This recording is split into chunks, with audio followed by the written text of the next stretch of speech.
जय हिंद दोस्तों, कैसे हो आप सभी। उम्मीद करूंगा कि आप सभी बहुत ही बढ़िया होंगे। तो आज के इस वीडियो में हम बात करने वाले हैं RRB NTPC CBT one result 2025। काफी बच्चे वेट कर रहे हैं कि सर सीबीटी वन का रिजल्ट है वो कब तक आएगा, और जो हमारा कितने कैंडिडेटों ने फॉर्म अप्लाई किया है, सीबीटी वन में कितने कैंडिडेट को पास किया जाएगा, सीबीटी टू जो एग्जाम है वो कब तक है होने वाला, नॉर्मलाइजेशन का जो खेल है वो आपका क्या रहने वाला है, और जो अपनी एक सटीक कट ऑफ क्या रहने वाली है, कितने मार्क्स वाले जो कैंडिडेट हैं वो सीबीटी टू की तैयारी करना स्टार्ट है करें। तो पूरी डिटेल से इस वीडियो में हम बातें करने वाले हैं, तो वीडियो में लास्ट तक जरूर बने रहना। जो कैंडिडेट वीडियो में नए जुड़े हैं वो एक बार चैनल को सब्सक्राइब जरूर कर लेना, जिन्होंने जितनी भी भर्तियों की अपडेट है वो सबसे पहले आपको मिलती रहे। तो सबसे पहले मैं यहाँ पर आपसे बात कर लेता हूँ कि रिजल्ट है वो आपका कब तक है जारी होगा। तो रिजल्ट के लगभग चांस है कि आपका रिजल्ट है वो सितंबर के फर्स्ट वीक तक, यानी कि 10 सितंबर तक आपका रिजल्ट जारी होने के पूरे चांस। कंफर्म तो नहीं है, लेकिन 10 सितंबर तक आपका रिजल्ट, 10 सितंबर से पहले पहले आपका रिजल्ट है वो जारी कर दिया जाएगा। 10 सितंबर से पहले पहले। कुछ जगह आपने वीडियो देखा भी होगा, उन्होंने कहा कि 28 अगस्त को आ जाएगा, 29 अगस्त को आ जाएगा। तो पूरा कंफर्म नहीं है कि कब तक आएगा, लेकिन ये चांस है कि आपका सितंबर के सेकंड वीक तक आपका रिजल्ट है, 10 सितंबर तक आपका रिजल्ट है वो लगभग चांस है कि जारी हो जाएगा। बात करूं टोटल पोस्ट कितनी है, तो आपकी टोटल पोस्ट है 8113 पोस्ट। टोटल वैकेंसी कितनी है, 8113 वैकेंसी है। जिसके लिए कितने कैंडिडेटों ने फॉर्म अप्लाई किया है, तो लगभग आपके 58 लाख ऐसे कैंडिडेट हैं जिन्होंने क्या किया है, यहाँ पर फॉर्म में अप्लाई किया है। अब ये तो है नहीं कि 58 लाख कैंडिडेटों ने एग्जाम दे दिया, तो इसके कुछ परसेंट यानी कि लगभग आपके 28 लाख ऐसे कैंडिडेट हैं जिन्होंने क्या दिया है, यहाँ पर एग्जाम में दिया है। ठीक है, अब 28 लाख में से कितने कैंडिडेटों को सीबीटी वन में क्वालिफाई किया जाएगा, तो जितनी वैकेंसी हैं उसके 15 गुना कैंडिडेट। वैकेंसी कितनी है, 8113 वैकेंसी है, इसके 15 गुना यानी कि लगभग आपके 1,21,695 कैंडिडेटों को सीबीटी वन में क्वालिफाई किया जाएगा। यानी कि ये इतने कैंडिडेट हैं वो सीबीटी टू का एग्जाम में देंगे। ठीक है,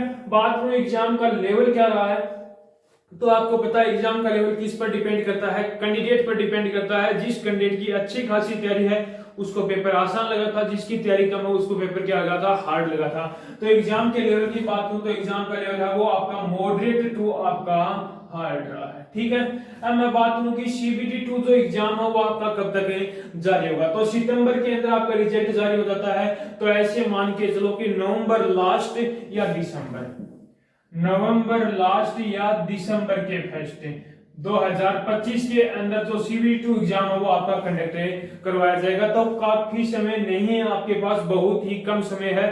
तो जो कैंडिडेट की मैं आपको ये आज मार्क्स बता रहा हूं, यदि इतने मार्क्स आपके बन रहे हैं तो आप कैंडिडेट शेप हो, आप अपनी जल्द से जल्द सीबीटी टू की तैयारी करना स्टार्ट कर दो। अब मैं बात कर लेता हूं जो आपका नॉर्मलाइजेशन का जो खेल क्या है, शिफ्ट वाइज हम नॉर्मलाइजेशन की बातें करेंगे। तो कुछ आपकी हार्ड शिफ्ट है, मॉडरेट शिफ्ट भी है, और जो आपकी इजी शिफ्ट है। तो सबसे पहले मैं हार्ड शिफ्ट की बात करूं तो 5 जून की फर्स्ट सेकंड थर्ड शिफ्ट होगी, 12 जून की सेकंड और थर्ड शिफ्ट, 16 जून की सेकंड थर्ड शिफ्ट, 18 जून की थर्ड, 24 जून की फर्स्ट और थर्ड शिफ्ट, 10 जून की फर्स्ट और सेकंड, 14 जून की फर्स्ट सेकंड थर्ड शिफ्ट हो गई, 17 जून की फर्स्ट शिफ्ट, 9 जून की फर्स्ट और सेकंड शिफ्ट, 19 जून की फर्स्ट और 6 जून की फर्स्ट और थर्ड शिफ्ट।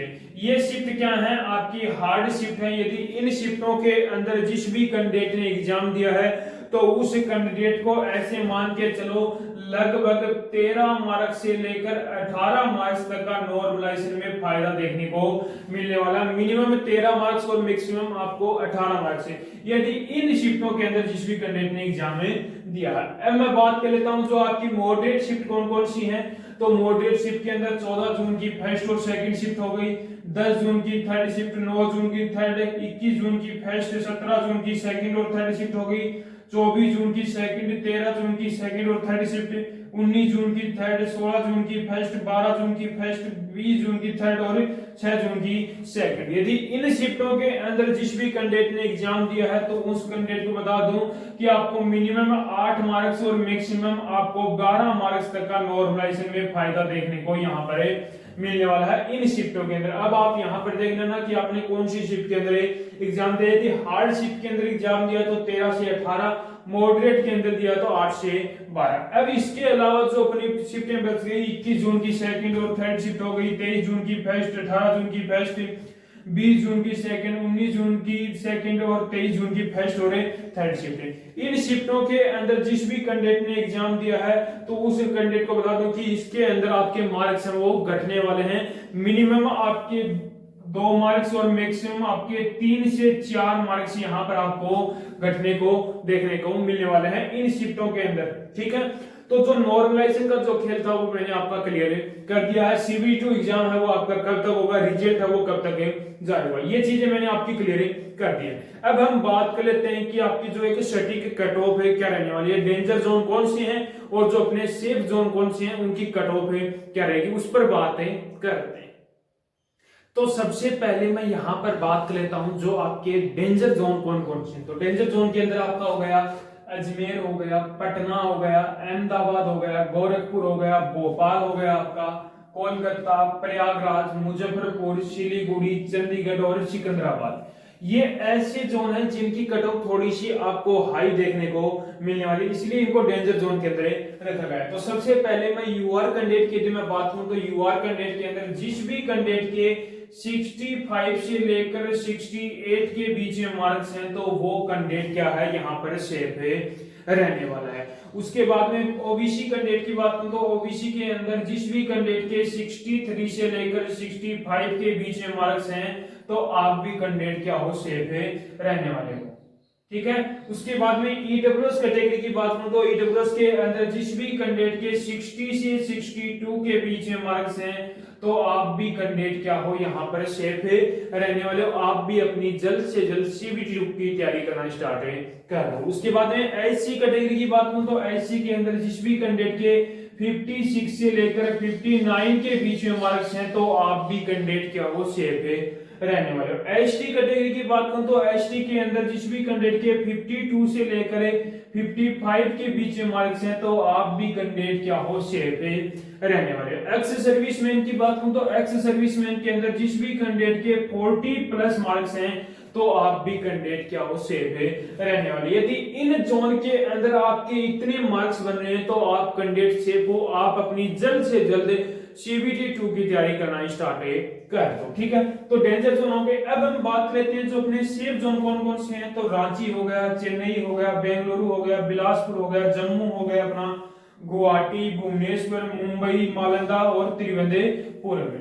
ये जोन क्या है, जो डेंजर जोन है उनसे थोड़ी सी इनकी कट ऑफ थोड़ी सी कम रहती है। तो सबसे पहले यूआर कैंडिडेट की मैं बात करूं तो यूआर कैंडिडेट के अंदर जिस भी कैंडिडेट के 59 से लेकर 62 के बीच में मार्क्स हैं तो वो कैंडिडेट भी क्या है यहाँ पर सेफ है रहने वाला है। उसके बाद में ओबीसी की बात करूं तो ओबीसी के अंदर जिस भी कैंडिडेट के 58 से लेकर 60 के बीच में मार्क्स हैं तो आप भी कैंडिडेट क्या हो सेफ है रहने वाले हो। ईडब्ल्यूएस कैटेगरी की बात करूं तो ईडब्ल्यूएस के अंदर जिस भी कैंडिडेट के 55 से लेकर 57 के बीच में मार्क्स हैं तो आप भी कैंडिडेट क्या हो सेफ है रहोगे। ठीक है, एससी कैटेगरी की बात करूं तो एससी कैटेगरी के अंदर जिस भी कैंडिडेट के 52 से लेकर 54 के बीच में मार्क्स हैं तो आपके भी पूरे चांस बनते हैं। एसटी कैटेगरी की बात करूं तो एसटी के अंदर जिस भी कैंडिडेट के 48 से लेकर 51 के बीच में मार्क्स हैं तो आप भी कैंडिडेट क्या हो सेफ है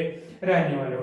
एक्स सर्विसमैन की बात करूं तो एक्स सर्विसमैन के अंदर जिस भी कैंडिडेट के 35 प्लस मार्क्स हैं तो आप भी कैंडिडेट क्या हो सेफ है रहने वाले हो। यदि इन जोन के अंदर यदि आपके इतने मार्क्स बन रहे हैं तो आप भी कैंडिडेट क्या हो सेफ हो, आप भी अपनी जल्द से जल्द CBT 2 की तैयारी करना स्टार्ट कर दो। तो मैंने आपको पूरी डिटेल बता दी है, सारे डाउट आपके क्लियर कर दिए। नॉर्मलाइजेशन का हो गया, रिजल्ट कब आएगा, CBT 2 कब होगा और जो आपका जो एक सटीक कट ऑफ क्या रहने वाले वो भी मैंने बता दिया। यदि अभी भी कोई बच्चे का कोई डाउट बचा हो तो वो कमेंट बॉक्स में कमेंट जरूर करना, और एक बार कमेंट बॉक्स में कमेंट करके जरूर बताना कि आपने कौन सी शिफ्ट के अंदर एग्जाम दिया था और आपके कितने मार्क्स से बन रहे हैं, किस जोन से कितने मार्क्स से बन रहे हैं। तो उसका रिप्लाई मैं बहुत जल्दी आपके सामने करूंगा। तो उम्मीद करूंगा कि आपको हमारा ये वीडियो पसंद आया होगा। तो एक बार लाइक शेयर सब्सक्राइब जरूर करना और कमेंट करके एक बार जरूर बताना कि आपको हमारा वीडियो कैसा लगा।